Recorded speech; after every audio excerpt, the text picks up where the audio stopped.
Hello everyone, I am here to introduce you to the world of quilting with this very simple, well, quilting is hard, but it's a table runner that is also insulated, so you can put, hot things on it. Let me just pet my cat first and also my dogs. But anyways, this is a quilted table runner hot pad casserole holder thing, and it's to introduce you to quilting. This table runner is the exact same thing as a quilt would be, it's just a lot smaller, so it's easier to wrangle on your machine, and it's to dip your toes into the hobby. So here I am showing you the fabrics that I chose. I have this gray floral as the backing and this white and gray floral as the top, and this pink will be the binding. I have about a half yard for the top. I have quilt batting, insulated batting, Elmer's school glue, and some safety pins. And what I'm doing is just using a steam iron and ironing out the fabric. It's been in the drawer for a while because this is secondhand fabric. Just choose a size of fabric that fits your table. It doesn't really matter. So this is the backing fabric that I also ironed, and I put on top of the quilt batting, only the one layer of the regular cotton batting. And I am going to baste this with Elmer's glue. I found it's the easiest way, especially little projects, and it's very cheap.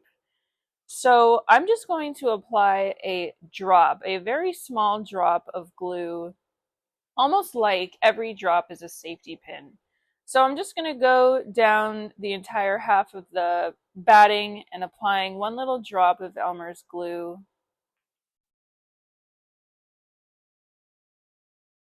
Don't do too much. Even if you did, it would still be fine, but don't do too much. Then I'm just going to pull the fabric over the glue and then use my hands to smooth it out. I will be using the iron to set this.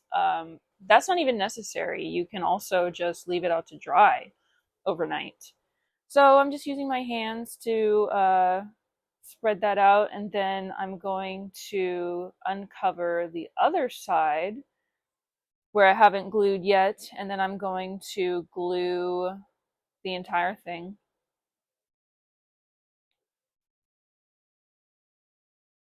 And smooth the top over. Do a better job than I did at using your hands to smooth it over before you bring it over to the ironing machine. I'm sorry, the ironing board. And then just use your iron to basically dry the Elmer's glue. You can also leave this overnight. You don't need to iron it. I wanted to get this done, so I ironed it. So now you have your basted backing and batting layer that you're going to put on the table. And then now you can put a layer of insulated batting with the shiny side up. Wherever the hot thing is going to be, that's where you want your shiny side. And then just smooth it out. And then we're going to add the top fabric so you can see as to kind of how big the backing and the batting are. I didn't actually cut these. These are all from my stash. Can you see my cat got into the insulated batting over there? But anyways, I'm going to use these safety pins. The curved ones are awesome. The straight ones are also fine. But I'm going to now put a safety pin through all 4 layers of these fabric and safety pin the entire thing. I'm going to do safety pins every few inches or so. It really helps that the bottom 2 layers are already glued together, so I don't really have to worry about a ton of wrinkles. But I'm just going to add safety pins until I feel like it's not going to shift so much when I use the sewing machine. So there it is, all basted, and it looks pretty good. Okay, so now this is my favorite quilting hack. I use these ultra clean washable Crayola markers that I just got at Walmart. They're really cheap. And I use that as my quilting line tool because it washes right out and it comes in a bunch of colors. So this one I used pink because it's pretty. And I'm just doing this square pattern, 2-inch lines on the diagonal that I'm going to be quilting. But before I get quilting, I really need to pick me up, so I'm going to show you guys how I make myself an iced Americano. At home, I use the instant espresso from the grocery store. These are the two kinds that I like, 1 teaspoon of each, and I made my own brown sugar syrup. It's simple, 1-to-1, and you heat it up on the stove and then put it in the fridge. And I just put the syrup in a glass with a lot of ice. And thanks to my brother, he got me an ice machine for Christmas this year. And I put in a nice little straw. And you don't need a lot of hot water. I actually put too much. I would say that's a little too much hot water, but you just swirl it around and then pour the shots over ice and shake it up. And I like to add a little half and half to my iced Americano. And then I fill it up to the top with a little water. Oh my goodness, it is so delicious. I can't wait till tomorrow morning I get to have mine. But anyways, now I'm ready to quilt. Okay, so it is important to get a walking foot, especially if you have a low level machine. Um, if you have, yeah, you should get a walking foot, especially if you're quilting 4 layers. It just makes everything a lot easier. I recommend it. I'm using 100% cotton thread in the color white. It's also in my bobbin. Also make sure that all of your fabrics are 100% cotton if you're using these as a hot pad. And then I'm just going to start sewing along the line that I drew. I start sewing outside of the top fabric, and then I sew on top of the top fabric because everything is going to get covered with the binding, so you don't need to worry about backstitching. And remove the pins as you go. And this is a journey, a process. Quilting is very hard, and there are a lot of steps. And some steps I enjoy more than others. The machine quilting part is actually my least favorite, believe it or not. So after I've done a few stitches, I make sure that I like the stitch setting and I check the back to make sure that none of the stitches are skipping or anything. And then I just go to town and I quilt every single line. I go one direction instead of like turning around the quilt. I find it's just easier. And you could even sew right off the edge if you wanted to. Sometimes it's faster. But here I am just going up and down. And then I also kind of roll the quilt so it will fit in the throat when I'm doing the opposite side. But there it is, all quilted. Machine quilting is not my favorite. I like to hand quilt, but now what I'm doing is, just to make it easier on myself, is I'm doing a row of straight stitching down the edges just so it's easier to cut. That's not required. So now I'm just going to use my rotary cutter and a large ruler to cut out this quilt. I have a more in-depth cutting tutorial in a couple minutes when I go over how to cut your binding fabric. But I'm just using the right angle on the ruler to cut a right angle on the quilt. That's really important if you want those crispy mitered corners. Then I'm just going down the edge of the quilt, cutting and trimming.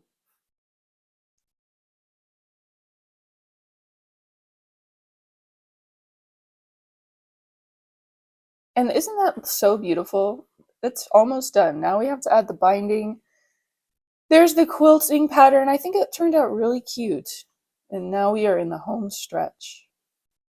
So there's the 4 layers right there. And now we need to cut and add our binding fabric.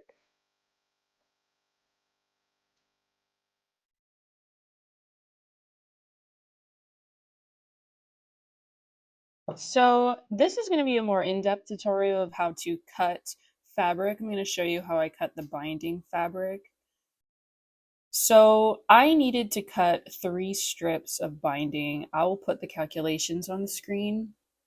For binding these projects that have a little thicker material, I like to do 3 inches of batting instead of the standard 2.5 because I'm not that good of a sewist. So I just like to have that extra space. So what I'm doing right here is I'm lining up the folded edges of the fabric with the lines on my marker. On my ruler. That one could have been a little bit better. It's not perfect, but line it up as best you can and then put a heavy object such as a maple syrup container on the ruler so it doesn't slip. And then this tiny little scrap piece, this is what's going to give you a right angle and a straight edge so that the rest of your cuts will be good. So now I'm just counting 3 inches on my ruler and I'm putting that 3-inch line on the new line that I cut, making sure it's all lined up. And then I'm going to use my rotary blade and cut away. Just a safety tip from your local safety professional. Whenever the rotary blade is not in use, which means it is not actively cutting fabric, you need to retract the blade. Rotary blades are very sharp and they can do some damage if you don't respect them as very sharp blades. All right, so now we need to do a bias join. And so I didn't bother to cut off the selvage edges here, but what I'm going to do is place the 2 strips right sides together, forming this right angle. And however I remember which direction to sew, where do I sew on the little triangle? Well, just remember that the short sides always go towards the throat of your machine. So those 2 short sides right there are going to be in the throat and the long edges are going to be away from the throat of the machine. And that's how I know how to never screw it up. I don't ever bother to draw lines. I just know that the short edges go inside the throat. And then I'm just going to sew a straight line from the corner to corner.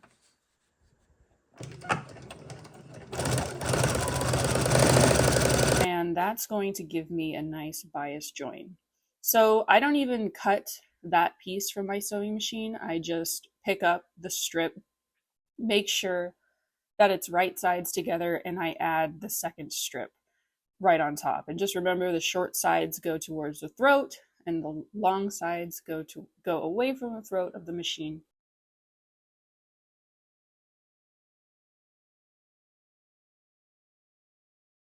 And then just sew a straight line.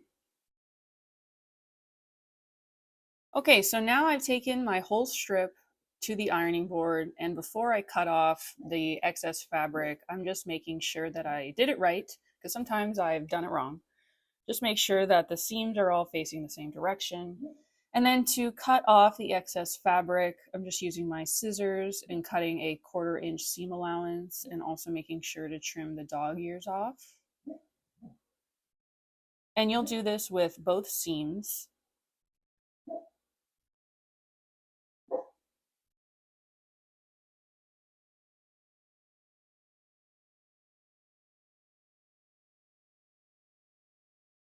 So now I'm going to take my iron with some steam and I'm going to fold the fabric strip. I'm going to have it wrong sides together. So the piece that's facing up is going to be the right side or the pattern side. And then I'm just going to iron it in half. I'm going to make a nice crisp line. And when I get to a seam, I'm just going to iron it to the side.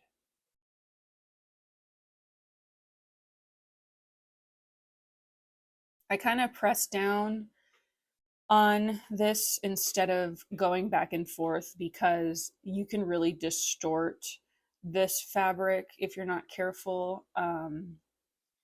So yeah, just a seam, I just put it over to the side and then iron it down.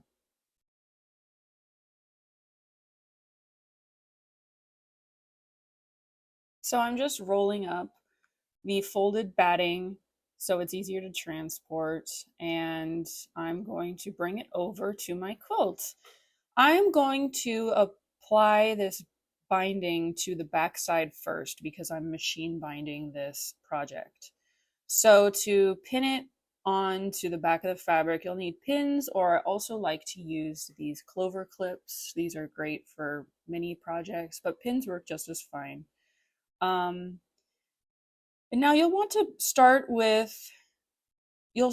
a long edge and overlap at least 7 to 8 inches. If you're doing a larger quilt, they say to overlap 10 inches, but because this is smaller, you can get away with doing a little less of the quilt project. So you see how the raw edges are continuing. So this raw edge on the bottom continues off of the quilt. Well, when we do a corner, we want to continue the raw edge from the new side of the fabric. So we're going to fold our strip so that the raw edge is now continuing from this side, the new side of our quilt that hasn't been binded yet. So we make a 45-degree angle. I'm just using my finger to press it. And you see how the raw edge continues? That's what we're looking for.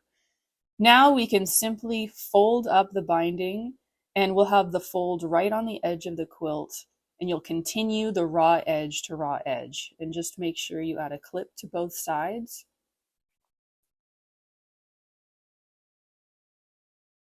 And you should be able to move this flap up and down. And that is what's going to create our mitered corners. So all of the prep work is what gives you the mitered corners. It doesn't really happen at the sewing machine.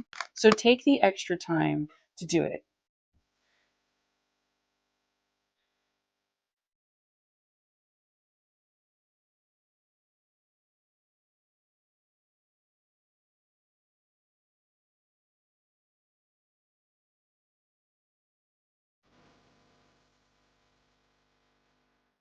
So now I'm going to sew the binding onto the quilt. And remember, this is the back side of the quilt.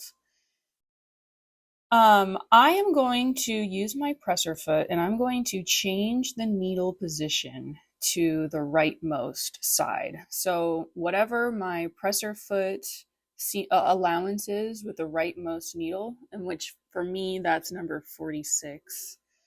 Some machines, like my old one, it was just a flip of a switch to go from leftmost to middle to rightmost needle position.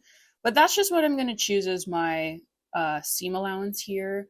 Coming to think of it now, I probably could have done a little larger because I cut this binding 3 inches. So you could definitely do a larger seam allowance here. And it would probably look a little better.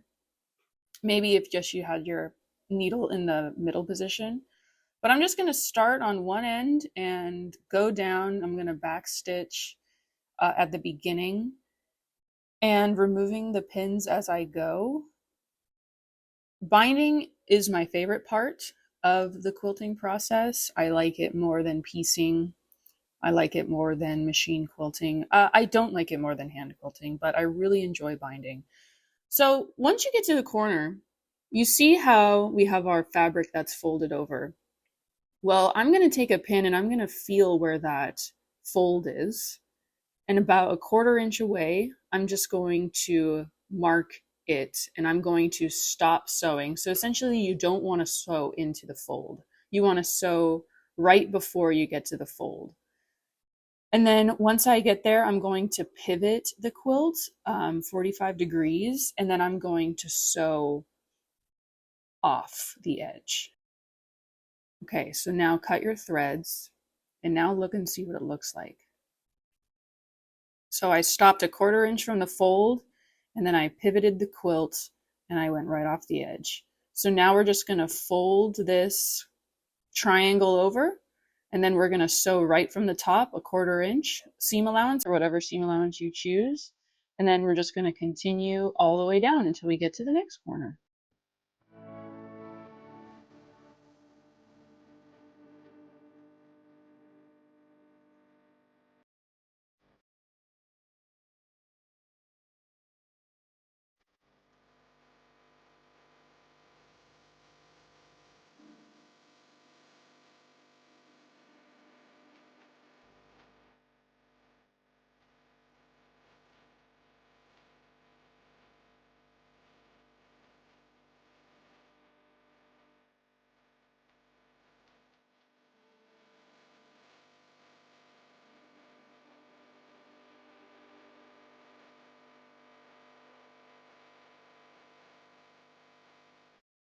All right, so I sewed the binding all the way around and I stopped on the edge, as you can see, and now I have this overlap. So we are going to cut this overlap and join the binding pieces together. So a tip that I use is I know that this width of fabric is 3 inches because I cut it. So I cut a little scrap fabric and I know that this piece of fabric is 3 inches. And that's important because I'm going to eyeball 2.5 inches. So I'm removing some of the excess fabric here and I'm going to overlay the binding. And I am going to cut 2.5 inch overlap. And so I used this 3 inch piece to kind of just eyeball it. And it worked out, spoiler alert, so for all you haters there. But now we have our perfectly overlap binding piece, and now we will have to join them together. So I'm going to fold the quilt in on itself and just going to put some clips to hold it in place. This step is optional, but it really does make a difference. You can also use large pins if that's all you have. Or you can also use grocery clips or grocery bag clips to hold your quilt. That's another good hack. So now what I'm going to have to do is do the bias join. And this is actually the hardest part to the entire quilt, just because you have to wrangle the whole thing. But I'm going to open the binding pieces and I'm going to join them the 45-degree angle just as we did. And if you forget which way you need to sew, just remember that the short sides go towards the throat of the machine. So watch me mess this up. So I'm thinking I'm going to need to sew that way, but no. I remember that the short sides of the fabric go towards the throat of the sewing machine. Now, I always like to pin perpendicular to the line I'm going to sew. Not only does it make it really easy to remove the pins as I'm sewing, because I don't like to sew over pins, but it also reminds me where I need to sew, because I'm not near my sewing machine right now, I'm at the table. So when I bring it over to the machine, I'm going to see the pins and I'm going to know to sew perpendicular to the direction of the pins. So now that I have the direction that I need to sew already, I'm going to just do the bias join as we did before. You see how the short edges are towards the throat of the machine and the quilt is on the left of the machine? That's what I want. And so I'm just going to draw a straight line, making sure that it's lined up. This is the hardest part of the entire quilting process, in my opinion, just because you have such little wiggle area to work with. But honestly, even though it's the hardest part, every time it usually works out. So just don't give up. Remove your pins as you go.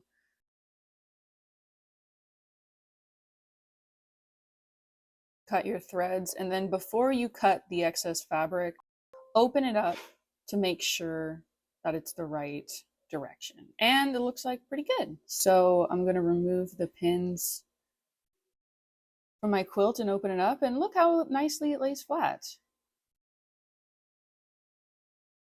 I'm just going to cut the seam allowance to 1/4 inch. And there's no dog ears on this one, which is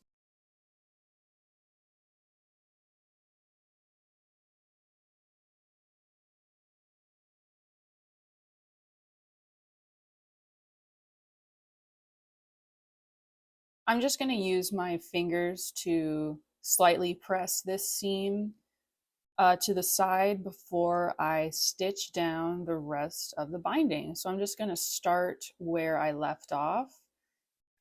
Make sure to back stitch, and then you'll just continue down all the way until you get to the place where you started.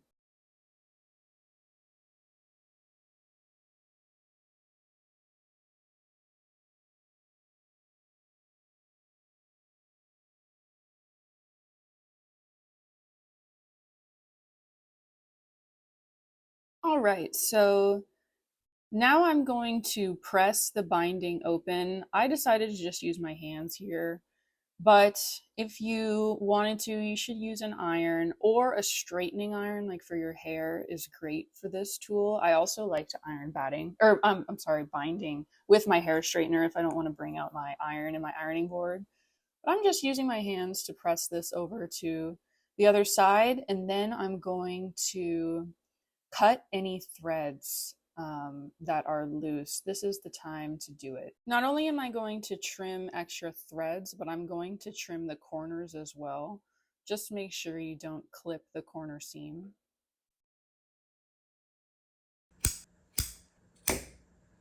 And now I'm just using these clips to fold over the binding to the front. You will need more clips than you started with to pin the binding to the front, just because it's folded over a lot of fabric layers.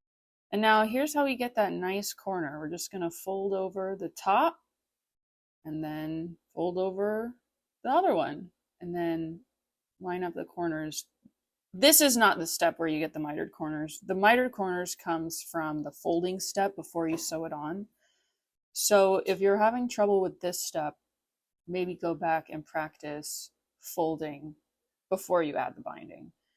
All right, so this is my best hack of the day.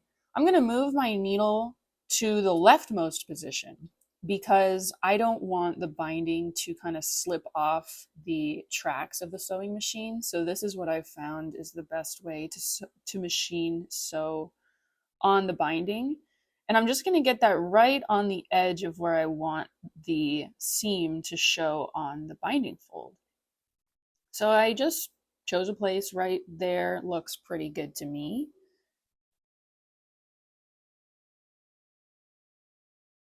And then you're just going to backstitch a little bit and just sew right a little bit, maybe like 1/8 of an inch or less, onto your quilt and finish the binding. The binding is my favorite step because right when you're finished this step, it's ready to use. It needs to be washed, sure, but when you finish the binding, that means that your quilt is finished. And I think that's why I like it so much. And so that's what the binding looks like. I mean, that looks pretty good to me. For a little project, your first quilt project looks pretty good. That's what the back looks like. And that's where I said you could have gotten away with a larger seam allowance. But that looks pretty good, you know. I mean, you could hand sew the binding, but this is a small project, so, and your first one.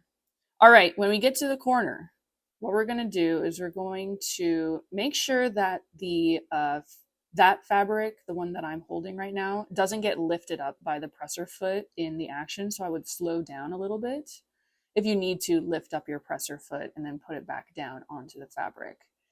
And then you're just gonna sew over where there's one stitch onto the new piece of fabric. So you're just gonna stitch one time over the fold and then keep the needle down and then pivot your quilt. So here I am assessing if I've sewed over the fold or not. I think I need to do one more stitch. I'm trying to look.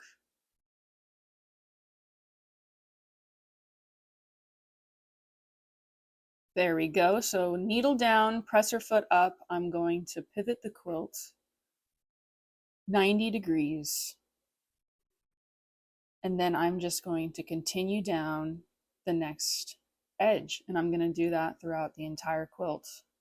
And this is where it's really starting to come together. Oh, it's so beautiful. And just remove your clips as you go. It's really easier if you clip this quilt. Oh, look at that corner. That looks pretty good, you know, for a quick little project on the machine. That looks pretty good. Here's another corner. I will just let you watch. Here I'm actually adding a pin on that fabric so I don't have to worry about the presser foot lifting it up and folding it over on itself.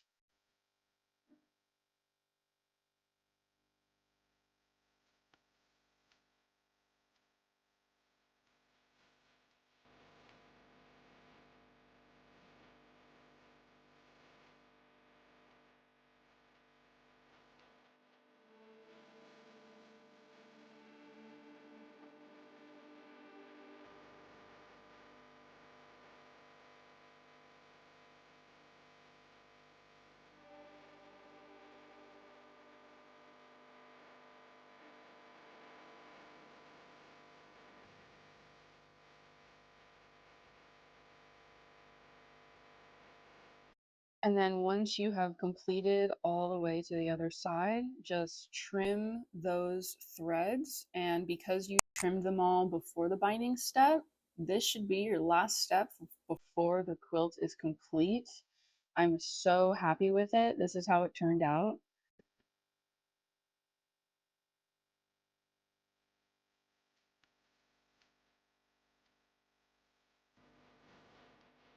Here we are. I'm going to use my sink to wash this only because I didn't want to use my washing machine for this tiny thing. Like I didn't want to run a whole load for this tiny project, so that's why I used my sink and hand washed it. But you can absolutely throw it in the washing machine, cold water. I just use normal cycle because that's all my laundry machine knows how to do. And I use about that much Tide for this tiny project. If you had a whole load, you would use, your normal amount of Tide. But you really don't need that much. And make sure you're using cold water. If you had like a lot of red fabrics, I would recommend adding a color catcher into the load. But because this fabric was white and gray and very light, I didn't even bother to use a color catcher. And I'm just going to soak the project in the soapy water, and you'll see in just a matter of minutes, these Crayola lines, they just disappear. I'm just using my hand to kind of agitate the quilt. I'm going to open it up, and I mean, if you've ever washed clothes in the sink, it's very similar. But make sure you get every inch of that, and you can already see the quilting lines starting to disappear. But once I agitated a little bit, I saw that the lines weren't quite gone yet. I decided to let it sit in the wash for about 2 minutes. Like that's all it took for the quilting lines to disappear. I think I left it a total of 5 minutes, but it really wasn't that long. So here it is just chilling. You can see the quilting lines are already gone.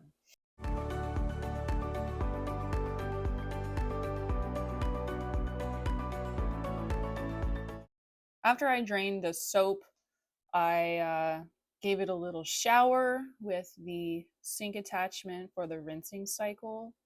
It's hard to film with one hand. Okay, so after I've completed the rinsing cycle, I'm gonna wring out the quilt. You don't have to be super careful, but I also wouldn't like wring it out like how you would just any old washcloth. I would just squeeze out the water.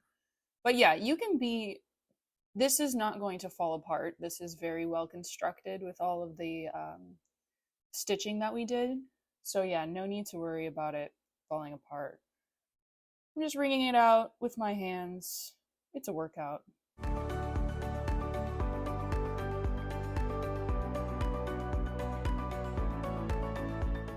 So I just laid it on a towel afterwards to do a final kind of wringing step. This is similar to how knit and crochet sweaters are blocked and dried. I'm just going to take a towel and roll it over on itself, kind of like that, into, if you've ever seen like one of those cakes, those spiral cakes, it's kind of the same idea.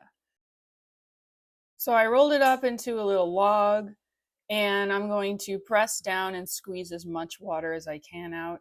If you were to do this in the washing machine, you don't need to do all these steps. I just didn't want to throw a sopping wet quilt into the dryer. It would take a lot more energy to dry, so I decided to wring it out with this towel first. Very nice. So now I just tossed it in the dryer with some of towels that I already had in the dryer, so it wouldn't take too long, and I just put it on low heat, normal, and let her go. So I've also done table runners with a pieced front, and also this one doesn't have insulated batting in it. It's just a table runner. It's thinner. You can use it as decoration, or if you add a double batting layer, you probably could add a warm pan to it. But yeah, this is my Christmas table runner that I made, um, one of my first projects. And here is the final result, all wrinkly and all washed with your pots and pans. I didn't have any food to put in them. I'm sorry. But yeah, it's also reversible, which is the awesome part. Oh, and this is another quilt that I'm making right now, if anyone's interested.